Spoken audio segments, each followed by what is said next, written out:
GeoGebra is, well, it's just like the name suggests. It's geometry and algebra, plus things like calculus and graphing, and well, you get it, it's GeoGebra. Let's get started. There's one important, very important step before we begin. Does your screen look like this or this? Your screen needs to look like this. It's 3D view. You can turn on 3D view by clicking on this teeny weeny tiny arrow over here. Okay, now we're ready. We're going to start by looking at cross sections. Let's open a file. Here you can select the file for the cube.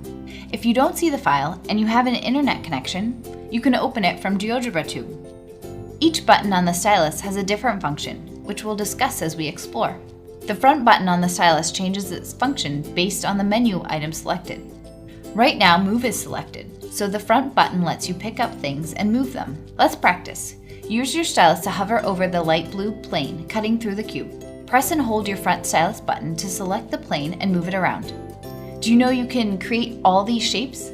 You can even make a hexagon. The left stylus button allows you to move the entire scene, left, right, up, down, forward, and backward. Notice that my cross section stays the same when I'm moving the scene. That's because it moves everything as one group. The right stylus button allows the cube to rotate. Pointing the stylus anywhere in the scene and holding the right button will allow you to rotate the cube either clockwise or counterclockwise. To stop rotating, click the right stylus button anywhere in the scene. When you use the front stylus button to select point A or point B, you're able to resize and rotate the cube. Now it's time to learn about the menu buttons, just in case you want to create things by yourself. I've reopened GeoGebra and we'll start by making it full screen and then finding that teeny weeny button to turn on 3D graphics. I'm using my mouse for this part, but now that 3D graphics is open, I'm going to pick up my stylus. Let's do a little setup before we begin creating things. I want to turn off the axes and the plane and turn on the grid. Alright, we've talked about the stylus and the scene is ready.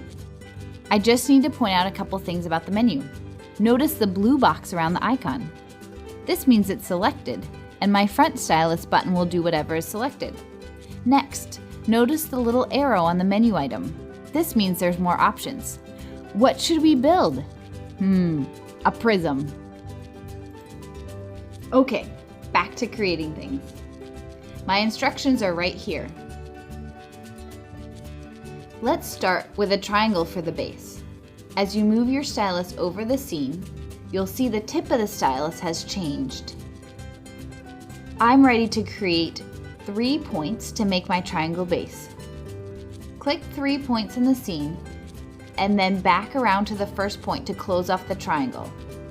There should be a brown segment connecting each consecutive point. If this doesn't happen, left click on the points until you see a line. Once all 3 brown segments are created, we have the base of the prism and wow! I have the prism in my hand. How tall should I make it? This looks good. I'll just click the center button of my stylus to finish. Now we have a prism.